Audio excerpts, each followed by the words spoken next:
এখন বিয়ে করবো? এখন কি আমার বিয়ে করার সময় হয়েছে?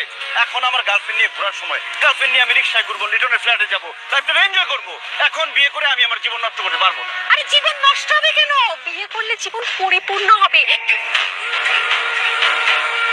এই কথাটার সাথে আমি সম্পূর্ণ একমত। বিয়ে করলে জীবন পরিপূর্ণ হবে, তবে ছেলেদের হয়ে বলছি, বিয়ের আগে সিঙ্গেল লাইফ হলো বিন্দাস লাইফ। জানো না ভাইয়া, আমার নাম তো মধু।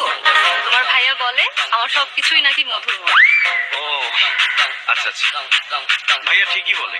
ও মা, তুমি না খেয়ে বুঝে গেলে, অথচ তোমার ভাইয়া একটা একটা করে খাওয়ার পরে বুঝতে পেরেছে।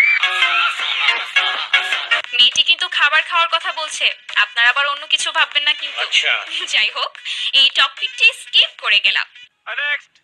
আচ্ছা, এই যে বড় বড় ইলিশ মাছগুলো, এগুলো কত টাকা করে কেজি? একদম 2200 টাকা কেজি। গাইস, এখন দেখাবো কিভাবে মাছের দাম কমাতে হয়। এত সুন্দরী একটা মেয়ের কাছে আপনি মাছ বিক্রি করবেন, মাছের দাম একটু কমায় রাখেন না। এই বড় ইলিশ মাছটা দেন, 300 টাকা দিব। কি বললেন আপনি? একটা ইলিশ মাছের দাম 300 টাকা? প্রেম করেন আপনি? বয়ফ্রেন্ড আছে? না, আমি সিঙ্গেল। প্রেম করবেন আমার সাথে? প্রেম করেন, ইলিশ মাছ সব ফিরে দিয়ে দেবো। মেয়ে হয়ে বলছি, মেয়েরা সব জায়গায় একটু বেশি বকবক করে। এবারে যা